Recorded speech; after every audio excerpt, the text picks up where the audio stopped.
तो hello everyone and welcome back to another vlog. I hope कि आप सब लोग बहुत अच्छे से होंगे, स्वस्थ होंगे। और बीइंग ट्रैवल व्लॉगर के एक नए एपिसोड में आप सभी लोगों का स्वागत है। आज मैं एक नए ट्रेल पर जा रहा हूँ। ये भी एक ऑफ रोड ही है और इस ऑफ रोड में मैं कुछ क्वेश्चन भी लूँगा जो आप लोगों ने कमेंट में लिखे थे, सवाल पूछे थे। तो देरी किए बिना हम अपना ये सफ़र आगे बढ़ाते हैं और कुछ क्वेश्चंस लेते हैं। और इस वीडियो में मैंने 2 कैमरा भी यूज़ किए हैं, तो मैं दूसरे कैमरे की फुटेज भी जो गाड़ी के बाहर की है वो इसमें ऐड कर दूंगा, तो अंदर और बाहर दोनों का व्यू आप देख पाएंगे। तो हमारा जो पहला क्वेश्चन है, और ये क्वेश्चन बहुत सारे लोगों ने पूछा है और इसका जवाब भी मैं कमेंट्स में दे चुका हूँ, लेकिन फिर भी सेम वीडियो के ऊपर ऐसे बहुत सारे क्वेश्चंस आते हैं। तो हमारा जो पहला क्वेश्चन है वो है, क्या ये पेट्रोल वेरिएंट है या डीजल वेरिएंट है? तो ये एक पेट्रोल वेरिएंट गाड़ी है। मॉडल इसका है XM और ये पुराना जो वर्जन था BS4 वो वर्जन है। ये गाड़ी मैंने ली थी 2020 में जनवरी में, और इसकी जो मैन्युफैक्चरिंग हुई थी वो अक्टूबर 2019 में हुई थी। तो ये पुराना वेरिएंट है और ये जैसा मैंने बताया ये पेट्रोल वेरिएंट में है, XM मॉडल है, 1200 सीसी का इसका इंजन है और ये टर्बो के साथ आता है। तो ये तो हो गया वेरिएंट के बारे में। अब सेकंड क्वेश्चन जो मोस्ट आस्क्ड क्वेश्चन है वो ये है कि मैंने जो ये वीडियो बनाया था पुराना वाला वो कौन सी जगह पर बनाया था। तो ये जो जगह है वो मेरा होम टाउन है जो शिमला डिस्ट्रिक्ट में पड़ता है और गांव का नाम है शरोग, और ये नारकंडा से लगभग 35 किलोमीटर दूर है, 35-40 किलोमीटर दूर है। तो नेक्स्ट क्वेश्चन कहता है कि 3 सिलेंडर इंजन जो है वो थोड़ा अंडर पावर लगता है और क्या ऐसे टेरेन में ये ड्राइविंग करना रिस्की है, और ट्रैक्शन कंट्रोल मिसिंग है नेक्सन XM में। तो यस, ट्रैक्शन कंट्रोल जो ये वाला मॉडल है BS4 इसमें नहीं आया था स्टार्टिंग में। बाकी के जो वेरिएंट आए थे BS6 में उसमें काफ़ी सारी चीज़ें आ गई थी, जैसे हिल असिस्ट भी आ गया था और ट्रैक्शन कंट्रोल भी आ गया था, और LED लाइट बेसिक से दे दी गई थी। जो XE मॉडल है तब उससे भी जो LED प्रोजेक्टर लाइट है वो दे दी गई थी। और 3 सिलेंडर होने के बाद भी ये मुझे अंडर पावर नहीं लगता है। ये डिपेंड करता है कि आप गाड़ी चलाते कैसे हैं, क्योंकि मैंने इसको कई ऐसे ही ऑफ रोड में ट्राई करके देख लिया है, कहीं पर भी ये फंसी नहीं है और मुझे अंडर पावर नहीं लगी है। बस कभी कभार ऐसा लगता है 3 सिलेंडर होने की वजह से कि इसका जो साउंड है वो थोड़ा सा ज़्यादा आता है as compare to 4 cylinder, but ये भी इतना कोई बहुत बड़ा डील ब्रेकर नहीं है कि इसकी वजह से ये गाड़ी की परफॉर्मेंस में कोई प्रॉब्लम आए। 3 सिलेंडर भी बहुत अच्छा परफॉर्मेंस देता है और इसको मैंने नॉर्मल हाईवे पर 170 तक खींच के देख लिया है और 170 तक ये आराम से चली जाती है। 170 तक भगाने में कोई दिक्कत नहीं आती है। 170 काफ़ी ज़्यादा स्पीड होती है और ये आप कभी कभार ही चला पाएंगे इतनी स्पीड में गाड़ी। तो 170 जैसे ही पहुंचती है वो कट ऑफ लग जाता है और उसके बाद अपने आप गाड़ी धीरे हो जाती है। उसके बाद आप अपने हिसाब से स्पीड मेंटेन कर सकते हैं। अब लेते हैं हम नेक्स्ट क्वेश्चन जो कि है, लाइट्स आर स्टॉक और अपडेटेड? तो गाड़ी में जो लाइट्स है वो स्टॉक ही है, मैंने कुछ भी चेंज नहीं कराया है। इनफैक्ट मैंने गाड़ी में कुछ भी काम नहीं करवाया है, अभी तक सीट कवर भी नहीं डलवाया है। तो हुआ ये था कि जनवरी में जब मैंने ये गाड़ी ली थी मैंने सोचा था कि 1-आध महीने में मैं इसका काम करवा लूँगा, लेकिन उसके बाद लॉकडाउन हो गया था। लॉकडाउन होने के बाद मैं वापस अपने होम टाउन आ गया था गाज़ियाबाद से, तो उसके बाद मुझे चांस भी नहीं लगा और मैं जा भी नहीं पाया ये सब काम करवाने के लिए, क्योंकि इसके लिए भी काफ़ी टाइम चाहिए, क्योंकि बहुत सारा काम करवाना था मुझे। LED लगवाने थे, फॉग लैंप लगवाने थे, स्पीकर्स लगवाने थे, तो ऐसे छोटे छोटे करके बहुत सारे काम थे जो नहीं हो पाए। अगर बात करूं मैं लाइट्स की, तो लाइट्स इसकी प्रॉपर है, जितनी होनी चाहिए, जितनी रिक्वायर्ड है। अंधेरे में गाड़ी चलाने के लिए बहुत अच्छी लाइट है, और अगर आप दोनों लाइट एक साथ जला लेते हैं, जो इसकी लो बीम और हाई बीम है, अगर वो एक साथ जला लेते हैं तो काफ़ी अच्छा उजाला हो जाता है, काफ़ी अच्छी जो विजिबिलिटी है वो हो जाती है।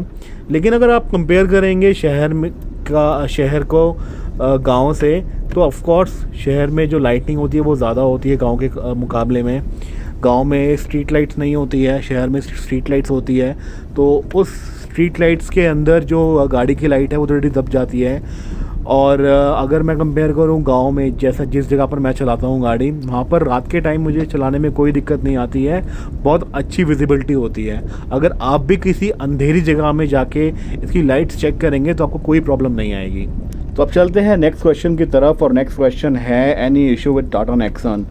तो इस गाड़ी को यूज़ करते हुए मुझे लगभग 1.5 साल से ऊपर हो चुका है, और टेक्निकली अगर मैं बोलूं तो अभी तक मुझे कोई भी इशू नहीं आया है। एक चीज़ मुझे सिर्फ ये लगती है कि इसका जो गियर रेशो है वो थोड़ा सा और बेहतर हो सकता था। एट टाइम्स होता क्या है कि जब मैं सेकंड गियर पर चल रहा होता हूँ तो गियर इंडिकेटर ये इंडिकेट करता है कि मुझे वो सेकंड गियर से फर्स्ट गियर में ट्रांसफ़र करना है, लेकिन जब मैं फर्स्ट गियर में जाता हूँ तब गियर इंडिकेटर मुझे ये इंडिकेट करता है कि मुझे वापस से अपना गियर जो है वो सेकंड में डालना है गाड़ी का।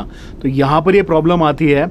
तो उस प्रॉब्लम को काउंटर करने के लिए मैं नॉर्मली क्या करता हूँ कि जो गाड़ी का ड्राइविंग मोड है उसको मैं चेंज करके एक डाउन कर देता हूँ। जैसे अगर स्पोर्ट्स पे चल रहा है तो उसको मैं सिटी में कर देता हूँ, सिटी चल रहा है तो मैं उसको इको में कर देता हूँ। तो उससे जो फ़ायदा ये होता है कि गाड़ी का जो टॉर्क है वो अपने आप कम हो जाता है, तो उससे जो गियर रेशो है वो ठीक हो जाते हैं। लेकिन ये एक्चुअली में होना नहीं चाहिए। गाड़ी का जो गियर रेशो है वो इस तरीके से मैप्ड होना चाहिए कि पर्टिकुलर ऐसा ना हो कि सेकंड गियर में चल रहा है तो फर्स्ट गियर के लिए बोले, और फर्स्ट गियर में चल रहा है तो वापस सेकंड गियर में बोले, क्योंकि इंक्लाइन के टाइम में ऐसा बहुत दिक्कत आती है। ये बहुत ज़्यादा आता है मुझे। लेकिन इसका एक ही सोल्यूशन जो मैं देखता हूँ वो ये है कि उसको जो ड्राइव मोड है उसको डाउन कर दो।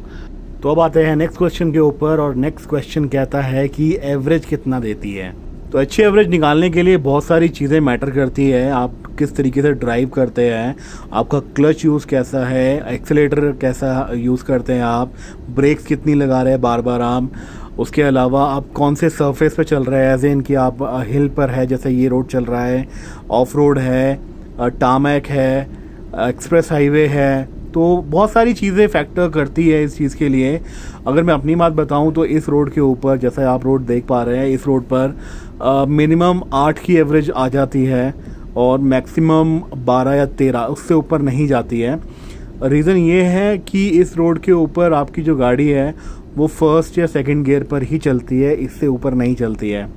और जब आप वापस डिसेंड कर रहे होते हैं तब आपका जो इंजन है उतना पावर नहीं ले रहा होता है, उतना पेट्रोल नहीं कंज्यूम कर रहा होता है, तो वहाँ पर आपकी जो एवरेज है वो अच्छी बन जाती है। तो वो डिपेंड करता है, मिक्स एंड मैच होता है ऐसे सिचुएशन में। लेकिन जब आप प्लेन एरिया में चलाते हैं, जैसे दिल्ली शहर जैसे एरिया में चलाते हैं, तो आपकी एवरेज निकालना डिपेंड्स ऑन यू अगैन। उसमें भी मैंने लगभग 17-18 से लेकर 25 तक एवरेज निकाल रखी है। तो वेरी करता है, ऑनेस्टली बताऊं तो इसका आंसर यही होगा कि ये डिपेंड करता है आपके ड्राइविंग स्टाइल के ऊपर। तो अब नेक्स्ट पॉइंट पर चलते हैं, नेक्स्ट टॉपिक पर चलते हैं, जो कि 4 व्हील ड्राइव का है, जिसमें कई सारे लोग अग्री करते हैं कि अगर इसमें 4 व्हील ड्राइव दे दिया जाता तो ये गाड़ी किसी दूसरे लेवल पर होती। लेकिन कुछ लोग ऐसा नहीं सोचते हैं जैसे कि ये। वैसे भी सोचने में कोई प्रॉब्लम नहीं है, अगर आप नहीं सोचना चाहते हो तो नहीं सोचिए, इसमें कोई प्रॉब्लम नहीं है। लेकिन अगर सोचेंगे तभी तो वो चीज़ हो पाएगी, और इनका जो आंसर है वो है ये। और ये बिल्कुल सही है कि टाटा है तो मुमकिन है। अगर टाटा 1 लाख में टाटा नैनो दे सकता है तो वो 12-13 लाख के अंदर 4 व्हील ड्राइव क्यों नहीं दे सकता। जब मैन्युफैक्चरिंग पार्ट सारे इन हाउस होंगे तो बजट उतना ज़्यादा नहीं होगा, और ये बहुत आसानी से हो सकता है। फॉर एग्ज़ाम्पल, सेम गाड़ी जो यहाँ पर 4 व्हील ड्राइव में नहीं है वो बाहर के देश में 4 व्हील ड्राइव में आती है। For example Ford EcoSport. और ऐसी बात नहीं है कि ये बहुत कॉम्प्लेक्स टेक्नोलॉजी है कि टाटा नेक्सॉन में ये नहीं आ सकती या टाटा नहीं दे सकता, ऐसा कुछ भी नहीं है। क्योंकि हमारे इंडिया में ही मारुति ने जिप्सी निकाली थी तो वो 4 व्हील ड्राइव में आई थी, वो भी I think 4 metre compact SUV category में ही आती है। उसके बाद अब जिमनी भी आ रही है, और उसके बाद इको स्पोर्ट जो ब्राज़ील और यूके में 4 व्हील ड्राइव में आती है।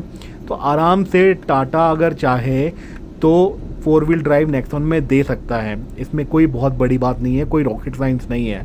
बट हाँ, अगर ये आ जाता है तो जो टाटा नेक्सॉन का मार्केट है वो और ज़्यादा बढ़ जाएगा, क्योंकि कम पैसों में आपको अच्छी चीज़ मिल रही है, रिलायबल चीज़ मिल रही है, ड्यूरेबल चीज़ मिल रही है, और उसके ऊपर से अगर 4x4 आ जाते हैं तो टाटा नेक्सॉन का जो मार्केट रेंज है वो बढ़ जाएगा, जो यूज़र रेंज है वो भी बढ़ जाएगा। तो वो एक बहुत बढ़िया प्लस पॉइंट हो सकता है टाटा के लिए।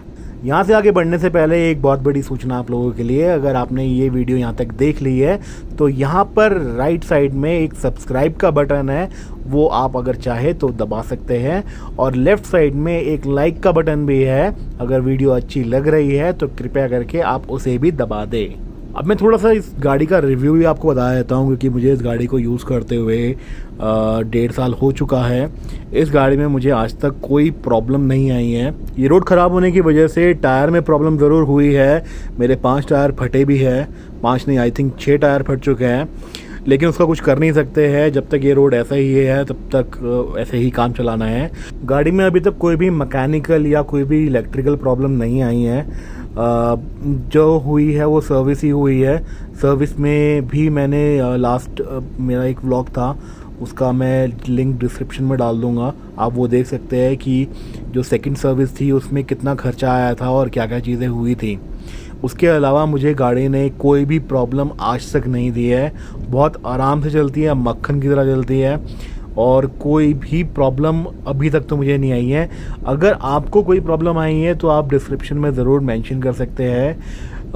हो सकता है, कोई बड़ी बात नहीं है इसमें कि कुछ लोगों को प्रॉब्लम आई हो, क्योंकि जब इतना बड़ा मास प्रोडक्शन होता है और उस मास प्रोडक्शन के बाद अगर एरर परसेंटेज या फॉल्ट जो परसेंटेज है वो 1 या 2% भी अगर होता है तो ऐसा लगता है कि गाड़ी में वाकई में बहुत सारी प्रॉब्लम है।